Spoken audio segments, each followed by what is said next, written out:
పల్లెల్లో పసుపు పండుగ. తెలుగుదేశం పార్టీ ఆవిర్భావ దినోత్సవాన్ని పండుగలా జరుపుకుంటున్న టీడీపీ నాయకులు, కార్యకర్తలు.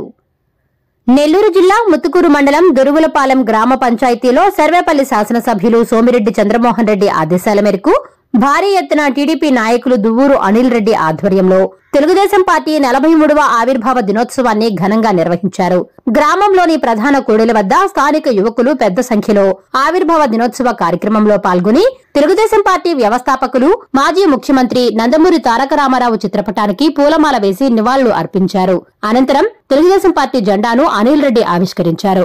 ఈ సందర్భంగా పేదలకు మజ్జిగ పంపిణీ, అన్నదాన కార్యక్రమాన్ని స్థానిక నాయకులు నిర్వహించారు. యువకులు, కార్యకర్తలు కలిసి పార్టీ ఆవిర్భావ దినోత్సవం సందర్భంగా కేక్ ను కట్ చేసి సంబరాలు చేసుకున్నారు. ఈ కార్యక్రమంలో పేర్నేటి దయానందరెడ్డి, పేర్నేటి సతీష్ రెడ్డి, సురేఖ తదితర నాయకులు, కార్యకర్తలు పాల్గొన్నారు.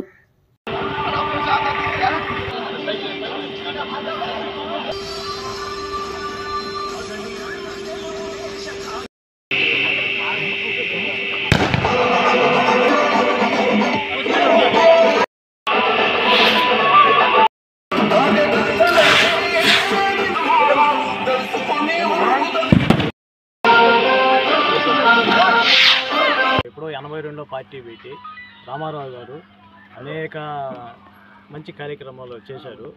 ఈ రోజుకి అప్పటి నుంచి కూడా యువత ఆధ్వర్యంలో మన దొరువులపాలెం పంచాయతీలో దూరు అనిల్ కుమార్ రెడ్డి, పేర్నేటి సతీష్ కుమార్ రెడ్డి, అదేవిధంగా కొండ దయానంద సాగర్ రెడ్డి వీళ్ళ ఆధ్వర్యంలో ఈరోజు యువత ఈ విధంగా పార్టీ మీద అభిమానంతో ముందుకొచ్చి ఈ కార్యక్రమం నిర్వహించారంటే పార్టీ మీద యువతకున్నటువంటి అభిప్రాయం ఏ విధంగా ఉందో మీరే తెలుసుకోవచ్చు.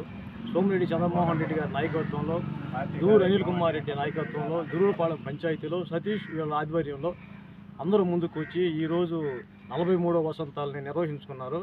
అదేవిధంగా అన్నదాన కార్యక్రమం అయితే మంచినీడు మజ్జిగ సర్వేంద్ర కార్యక్రమం అయితే నిర్వహించారు. ఇది చాలా సంతోషించదగినటువంటి విషయం. పరిస్థితుల్లో ఎన్టీ రామారావు పార్టీ పెట్టదలుచుకొని ఆయన పేపర్లో ఒక ప్రకటన ఇచ్చాడు. పార్టీ పేరు మీరు ఎవరైనా కార్యకర్తలు, ఓటర్లైనా సరే చెప్పమని. అప్పట్లో నేను తెలుగునాడు అని ఇచ్చిన, తెలుగుదేశం అని ఇచ్చిన వ్యక్తి అనంతపూర్ జిల్లా ధర్మవరం, ఆయన ఇంటి పేరు ఏందో తెలియదు, ఆయన ధర్మవరం నాగిరెడ్డి అని పేరు పెడిపోయింది. ఆయన ఇచ్చింది తెలుగుదేశం అని. ఇచ్చిన తర్వాత తెలుగుదేశం పార్టీ పెట్టిన తర్వాత అందరూ రంగులోడు అటు ఇటు అనేవాళ్ళు అనమాట. అవన్నీ లెక్క చేసుకోకుండా రాష్ట్ర పర్యటన చేస్తూ ఎక్కడ పరిస్థితులు ఎట్లుంటాయో అదే మాట్లాడేది ఆయన.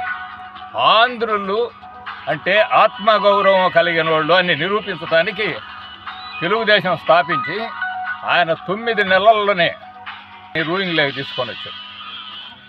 తీసుకొని వచ్చిన తర్వాత కొంత దుష్ట శక్తులు ఆయన మళ్ళీ దోసేయటం, అప్పుడు ప్రజాస్వామ్య పునరుద్ధరణ జరగడం అవన్నీ జరిగింది. నాకు అన్నిటిలోకి ఎన్టీ రామారావుని గురించి నచ్చింది ఏంటంటే 2 రూపాయల కిలో బియ్యం. ఈ రోజు కాదు, ఎక్కడ పడితే అక్కడ పడుతున్నాయి కాబట్టి ఎవడు 2 రూపాయలు అంటే ఎవడు పట్టించుకోరు.